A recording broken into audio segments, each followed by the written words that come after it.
I have a dream, oh, I have a dream. Red, white, and blue, fly free, fly free. I believe, oh, I believe. Will you dream with me? Good morning, everyone out there. Welcome to Changing Times. This is Wednesday, October the 20th. We are live at the Axe Media Group headquarters on West Kearney Street. Give you a little weather forecast for today. It's going to be in the mid-70s, a beautiful fall afternoon, day. Maybe we'll get a little bit of rain for the ones who are lucky, and the others won't be so lucky. But welcome to Changing Times. I am Lynn Morris, and my co-host, Dawn Blackard, is not here today. She is on assignment. She'll be back next Wednesday. And this is week number 29. And we're just so thrilled that you are dialed in today. Before I even get started, I want to say a shout out, a good morning to two good friends of ours down in the Forsyth, Missouri area, Glenda and Lyle Rowland, State Representative Lyle Rowland. Mary, you know them. Certainly. Great people. And we had dinner. Jan and I had dinner with them at the College of the Ozarks the other night. And so we just had such a great time and visiting with them and reminiscing about things in the past. So really good. But we are live, and you know, one of the things that's good is that if you don't see this show, you can watch it any other time. This afternoon, you can watch any of the shows that we've done, all the other 28 shows. You can do those. And we are live on Facebook. We're live on YouTube. We're on LinkedIn. We're on Twitter. We're on Daily Motion, and we're on Rumble.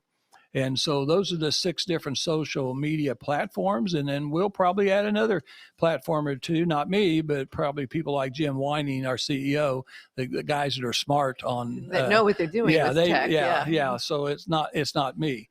But anyway, we do this, and our show is all about social issues. And so social science, social issues, and we're trying to always come up with a positive show and offering real solutions. Most of the things you see on TV or on the radio is about negative things. Unfortunately, there's so many things going wrong that it's easy to be negative. But I think that people need hope, and they need to hear positive things. And so that's what we try to do. So I'm going to introduce our guest, Mary Byrne, Dr. Mary Byrne. Good morning. Good morning. Thanks for having me. Well, I tell you what, Mary, I really appreciate you being here today.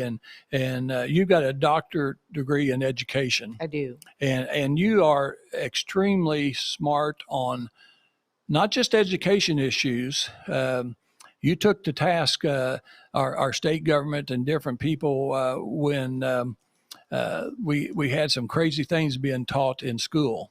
And I think they're still teaching some of those things today. Common Core is alive and well, regardless of what they call the standards. If you open up the students' personal devices and you'll look at the software on it, the software is sold to districts with one of its features being we're aligned to the Common Core state standards. So whether or not they aligned the title of those standards at our state level with what those documents say, the software that the kids are using is aligned to Common Core. So there you have it.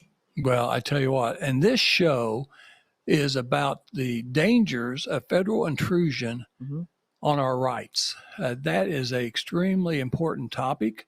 We're seeing it more and more all the time. And thank goodness, I think that people are beginning to wake up and have a backbone and stand up for things that aren't right. I think that a lot of people, we don't want more government. We know that less government is better. And, some of these things they're trying to force down and push down to now our younger children. It was bad enough when they taught in universities and colleges, but now they've gone all the way down to elementary school, junior high, high school, and trying to indoctrinate our children and our grandchildren. And so it's just not good.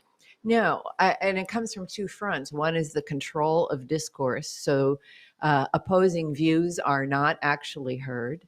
And then the other side is, and what we'll talk about in the National School Board Association's letter to President Biden, which was the instigator for AG Merrick Garland to write his letter.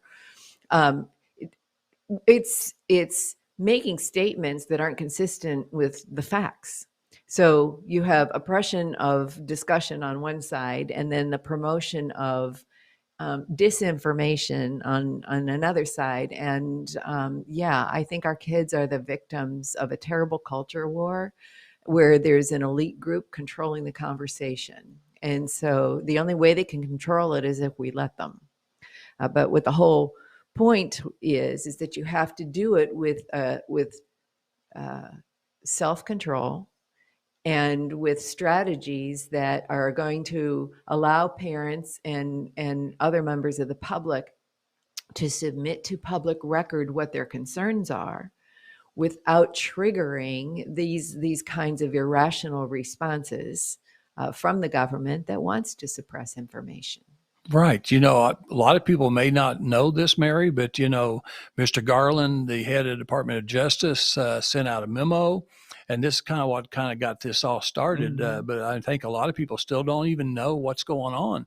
And he sent out a memo, and basically it was talking about parents and grandparents. So I'm a grandparent, and they're talking about these people. Parents and grandparents could be considered a domestic terrorist if they go to a school board meeting and they just want to ask a question.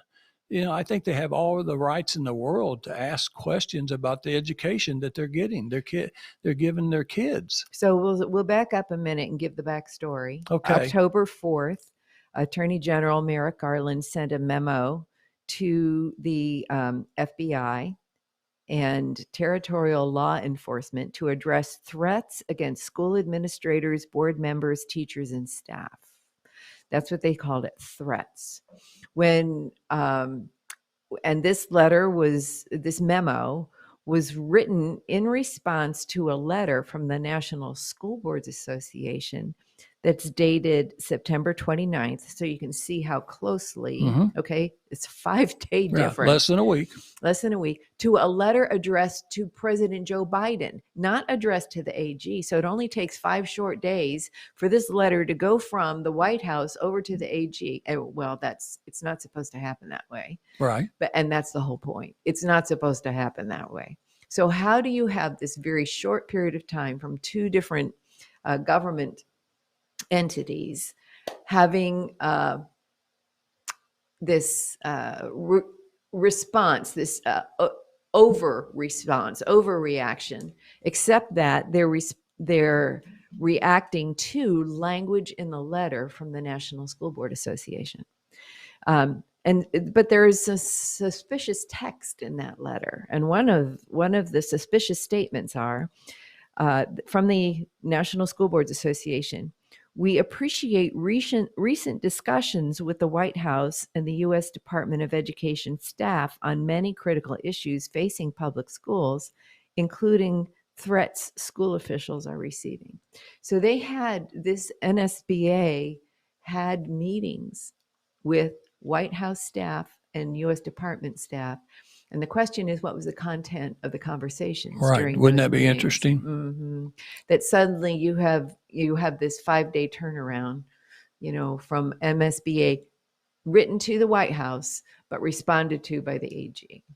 Right. And how many times was Trump criticized for quote unquote interfering with the process and procedures of the AG? And the only tenable explanation is that there was some kind of coordination going on, either prior to or after the sending of this letter. Yeah, I think my opinion is they probably were discussing that before that memo came out. Well, and another suspicious statement is this, they say that the parents are coming to the school board meetings that the school board members are facing physical threats because of propaganda purporting the false inclusion of critical race theory within classroom instruction and curriculum. This propaganda continues despite the fact that critical race theory is not taught in public schools and remains a complex law school and graduate school subject well beyond the scope of K-12 class. Well, what's interesting and is that the United States Conference of Mayors in September passed a resolution in support of critical race theory in public K-12 education. In July, the two national teachers unions, the leading unions, the National Education Association and the American Federation of Teachers, both made it known publicly that they were supporting teachers to teach critical race theory in the classroom. So where this NSBA letter says that it's only taught in law school, I have hard evidence from the National Arts Education Association saying it's being taught in K-12. I mean, they just sent out a newsletter showing examples of how critical race theory is being taught in art classes in K-12 grades. And here in Springfield Public Schools, we had a slide to a school board presentation saying one of the objectives of administrator training was to introduce components of critical race theory.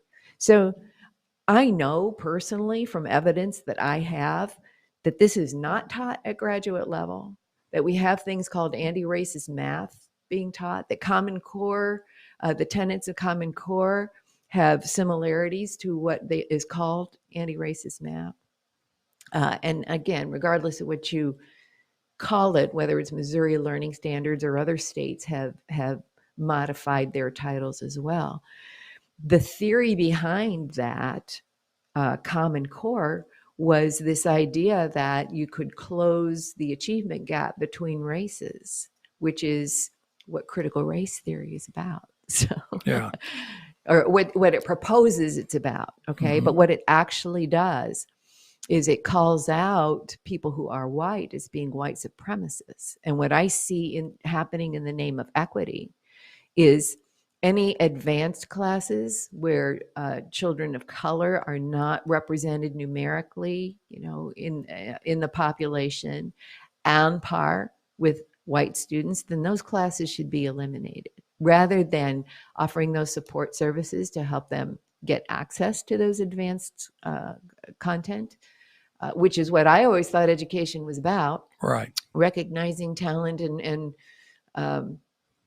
capacity, and then empowering children to fulfill everything they were created to be. That doesn't mean everybody has the same capacity for everything, but in equity, everybody has to be the same. So I see these advanced courses being eliminated, and in discipline, school discipline, the bar for determining whether it's racism referring kids for school discipline are the number of referrals for children of color the same as the referrals for children who are white. The problem is if you're in a majority school district, then that bar is not valid. It's invalid to say that, because you either have to cook the numbers, that's what we call it in statistics. You either cook the numbers to not refer children of color so that you can reduce those referrals to the same level as your white students, or you have to over-refer, make guilty innocent people so that the numbers work. And so these theories, these ideas have no connection with the kinks that reality will throw you, right? That's going to mess up your numbers and it's going to mess up your theory. And the federal government is promoting all of this. So you have the force of some of the most potent forces of government coming down on individuals, which is what this Merrick Garland letter does. It asks the FBI to have a tighter articulation with local law enforcement so that things can be investigated at the federal level that should be handled at the local or state level. So let me ask you a question, Mary. I was on the school board for 6 years in Ozark, and it's been quite a while ago, but public education has always been the backbone of our country, and it was really good at one time, and it seems to be digressing and getting worse by the year now. And do you came on our show one time and you were talking about the progression of 100 years of how education's been changed and how slowly they're changing it. Do you think that we're speeding up, maybe since the new administration? Are we speeding up the changes in education that a lot of us find to be negative and worrisome and actually a danger to the education system that we know it? Do you see it accelerating now? Yes. When the Obama administration came to the White House, the whole culture of what he learned, because he was on the boards of non-governmental organizations, foundations that were trying to fund special projects in the Chicago public schools. So Obama was very familiar with the progressive agenda to change schools there in Chicago. He basically, when he moved to the White House, brought that knowledge base, and the CEO of the Chicago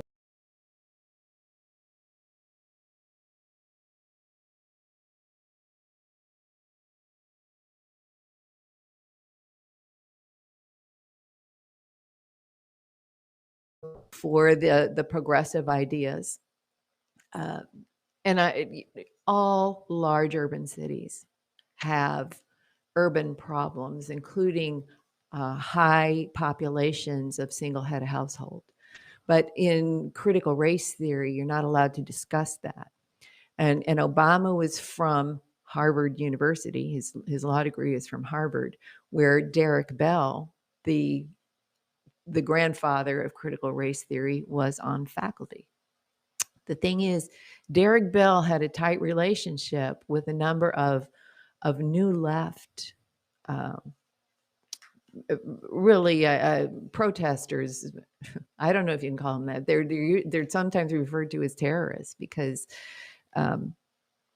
Angela Davis, who was associated with violent overthrows, violent demonstrations, was the protege of a communist philosopher, Herbert Marcuse, in this country, who developed critical theory. So she was actually implementing Marcuse's ideas of critical theory.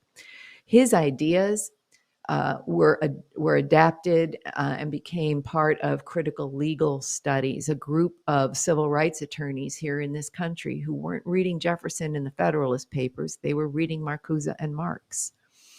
And Derek Bell was a member of that group who then interpreted how you can destabilize society, and by causing chaos and clashes between groups. And the defining issue for segregating into groups was race.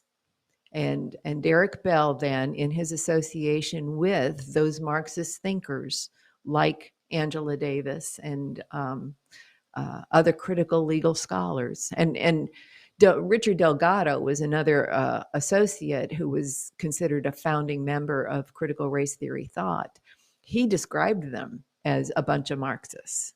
Okay, so when you have that group defining what is appropriate for an equitable society, and that means we have to label one group as white supremacists and take power away from them by basically making them apologize for being white. That's the whole problem of that law case here in Springfield called Henderson and Lumley versus the Springfield Board of Education. What is happening in professional training is that these teachers are being told, under the aegis of critical race theory, you have to identify as a white supremacist and oppressor if you have white skin. You have to learn your place, apologize for it, and then learn, according to our values, how to be an anti-racist teacher. And that's in the slides. how to be an anti-racist teacher. And anti-racism means you can't have a neutral position or just express an empathy for understanding what the struggles of different more minority groups has been. You have to become proactive in engaging in liberation of the oppressed. That's the only way you can do penance for being an oppressor. So, Mary, let me ask you a question. So, listening to what you're saying, a sixth grade class in Springfield, Missouri. It could be anywhere in this country. And they're sixth graders. And we'll say there's 24 kids to a class and a teacher. And these 24 kids are going to either be an oppressor or the oppressed. Correct. There's no in between, is there? No.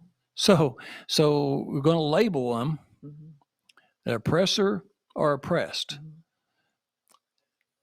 I see problems with both of those kids going home at night feeling like they're oppressed, or also feeling bad about being labeled an oppressor. That's exactly what's happening. And so, I mean, I see a lot of harm.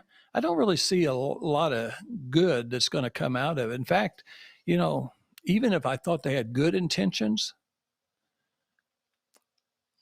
and I'll give them a little bit of benefit of the doubt. We'll say they had some good intentions, a little bit of good intentions. There's still a lot of negativity that's going to come out of this. Well, the difference between this movement and Martin Luther King's civil rights marches is that Martin Luther King was still focusing on our founding documents and saying, look, you have not extended the full power of that equality theory to everyone. And that we still have residual from the Civil War and the concept of dominance of one race over another. We still have residual from that. And our Black communities still have not enjoyed everything that was promised. We want that. And Martin Luther King was using a biblical worldview, often quoted scripture. This group is coming from Marxism. And they are no respecters of God. You never see them trying to appeal to God as sovereign and us as brothers and sisters who are equally sinful and equally in need of a savior and therefore equal. You never hear that because God is not in the picture. As a matter of fact, the whole point is to in what's called the oppression matrix, is to identify the white supremacists as the oppressor group and identify the descriptors that are shaping the beliefs and behaviors of that person. And so one of the handouts given to the teachers is an oppression matrix that can be found on the internet. And you'll see the descriptors of the privileged group include Protestant. And in every curriculum I've seen to teach anti-racism, Christians are held up as the hegemony group, the one that's trying to dominate and control, society.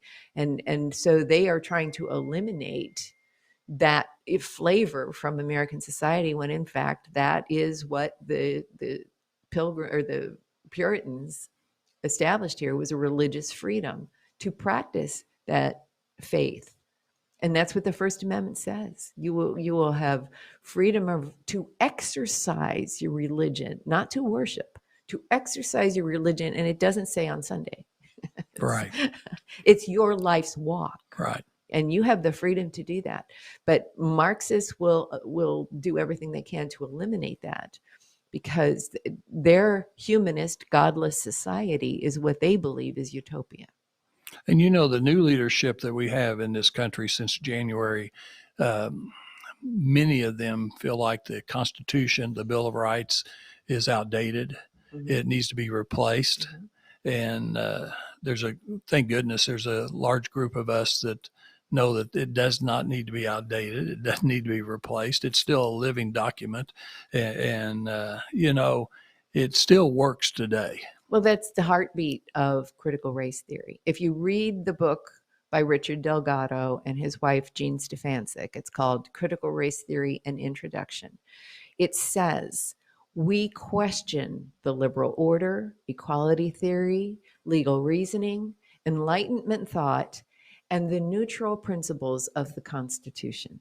So that statement you just made about viewing the Constitution as archaic is coming from the narrative that the critical race theorists have determined. And so if they're going to introduce a Marxist utopia, they have to get rid of the current society that is protected by a written document that is the U.S. Constitution. And Mary, the other thing that's interesting is that you stated that the critical race theory proponents don't believe in God, but the founding fathers, they believed in God, and I think that the whole works that they did, God helped create that. Well, what's interesting is proponents of critical race theory will accuse people who oppose critical race theory as not understanding it. Excuse me. We understand it very well. What is a conundrum is how churches can support critical race theory if you know the Marxist underpinnings and Marx was out to criticize churches into non-existence. There's no way you can reconcile faith and life according to the scriptures with the tenets of critical race theory. It can't be done because it's got Marxist roots, and the whole point is to criticize out of existence the existing order.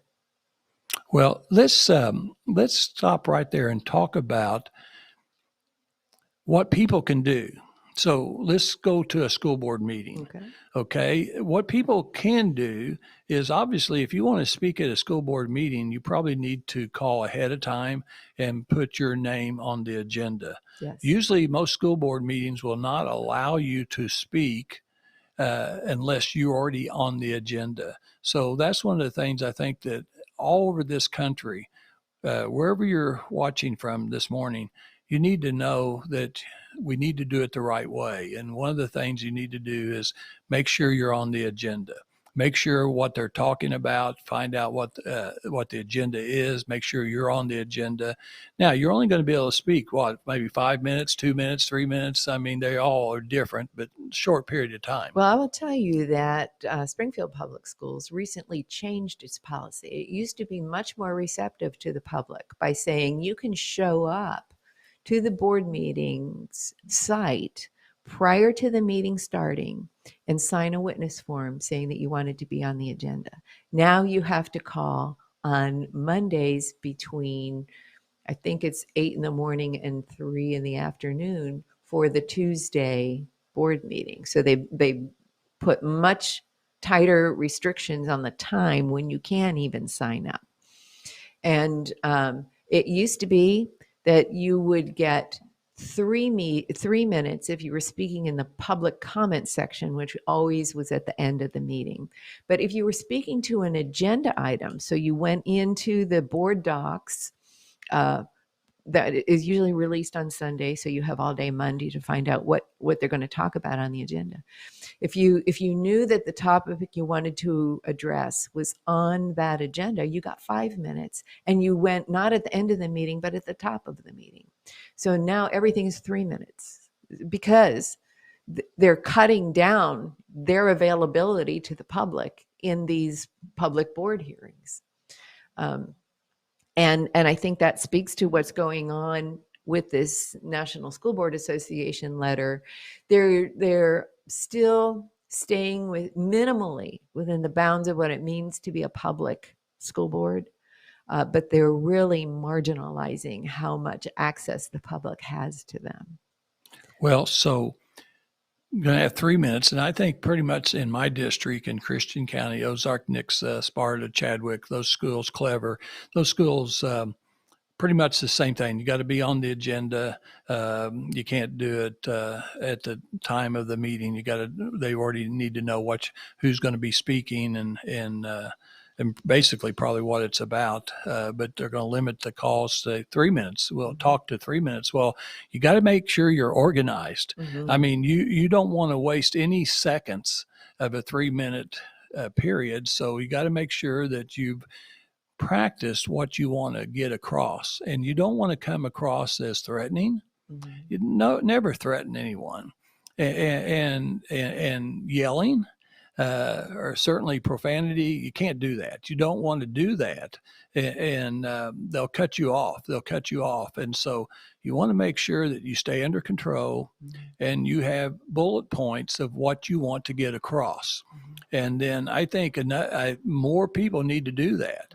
They need to do that, and I think the school board has got to hear it over and over and over again. Pressure put on people, and then share on Facebook or whatever social media you're on platform. Share it with other people, your ideas and thoughts about what's going on in the school system. Well, to me, public, when you go to a school board meeting, this is not the time to do extemporaneous speaking, nor is it the time to practice your debate skills.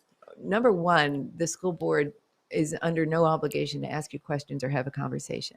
Now, my strategy is always to write down what I'm going to say and read from the paper. I have seen the opposition criticize me because I'm reading from the paper, but that's because they want to criticize.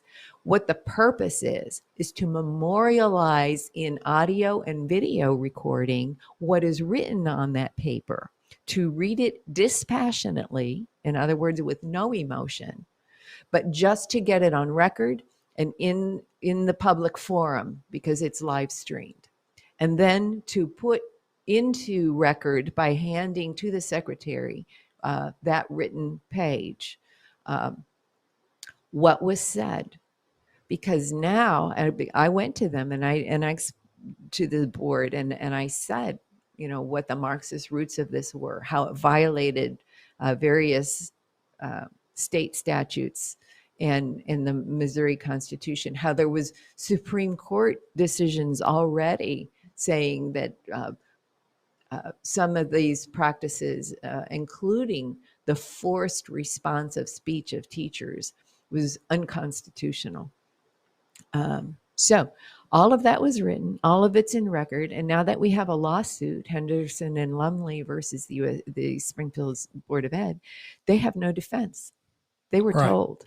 Right. And I didn't have to get emotional. What I had to do was put it in record. Mm-hmm. So I would encourage anyone to continue going to school board meetings. Do not trigger any of the board members by exhibiting emotion, but just read from the page and get that done. Then when enough is enough and somebody finally files the lawsuit, and I will tell you there will be more lawsuits, then the board has no defense because they can't say they didn't know. Right. Well, let me ask you this. So, I mean, you've been a professor, you've been a teacher. We have a lot of great teachers. I've had a lot of friends that have been in the teaching industry and they've done a great job. And so public education, we just said it was the backbone of our country at one time.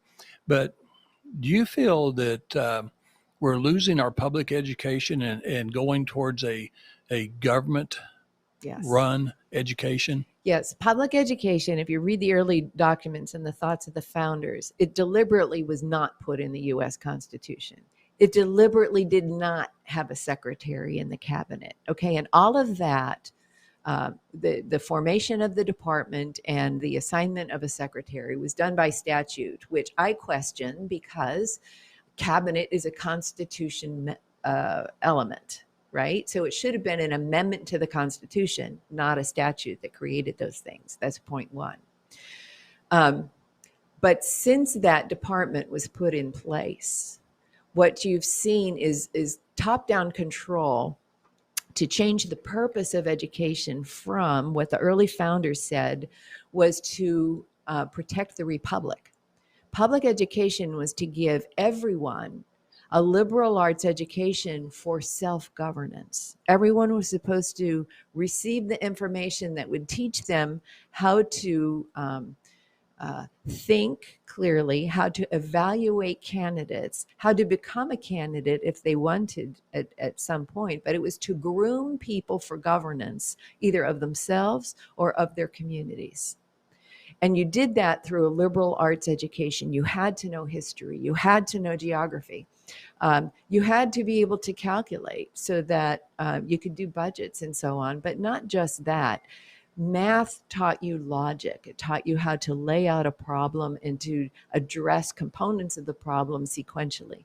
If you don't have that kind of discipline, not just of subject matter, but of your mind to master the subject matter, then you're not in a position to govern anybody, including yourself.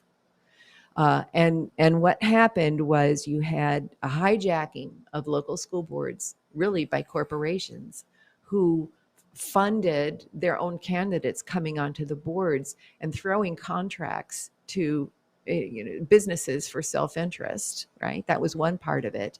But you also saw, like in cities like Chicago, political bosses taking over, that the school boards were no longer working as a separate entity, but the mayor was in control of the schools. So with that, when you got the U.S. Department of Education, things changed so that the purpose became workforce development. And then it's changing again. That's what this critical race theory is doing, to social reconstruction. And so when you've changed the purpose of education, you're no longer protecting the republic. The students are no longer defending the Constitution. They're attacking it, which, again, that's what critical legal scholarship does. It attacks the Constitution. Well, Mary, we could talk all day on this, but very quickly, we've got an event coming up Thursday evening. Yes. Tomorrow evening in Springfield, Missouri, at Missouri State. Mm-hmm. And what is that, Ann Coulter? Ann Coulter is coming to town. The Charlie Kirk group on campus is bringing her in. I believe it starts at 7:00, and it's free to the public. And you can still do that. And then also Saturday morning, you're president of the Conservative Americans Club. That's right. And you're going to speak, and Representative Curtis Trent's going to speak. Yes, and Curtis Trent is an attorney. He is well-versed in American history and a student of the Constitution, well beyond, what it would take to practice law. He's just fascinated with all of that history and so on. And he'll be talking to our subject matter today, the infringement of the federal government on our First Amendment rights by this memo from AG Merrick Garland. I'll tell you what, that is at Fremont Hills Country Club in Nixa, Missouri at 1953 Fremont Hills Drive. Breakfast is around 9:00. You buy your breakfast, and then the program starts around 9:30. That's right. But those are two great opportunities.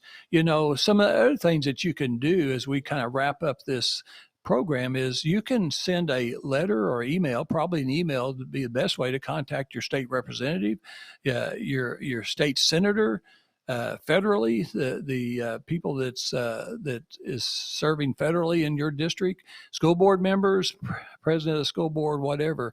You got to stay engaged. If we're not engaged and we're not boldly going forward and letting people know in the right way, the right manner, we're not going to succeed. And I still believe that it's not too late.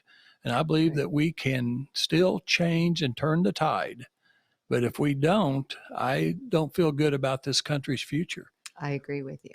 And, the education of our children is so important. And so we just got to do better than that. So I appreciate you being here today. Thank you for having me. Everyone have a great day, and we'll be back next Wednesday at 10 a.m. Under God, not tyranny. That's what it means to really dream. 1, 2, 3. Can I get a hoorah from a patriot like me? Can I get an amen? Do I hear a hallelujah? Can I get a hoorah from a patriot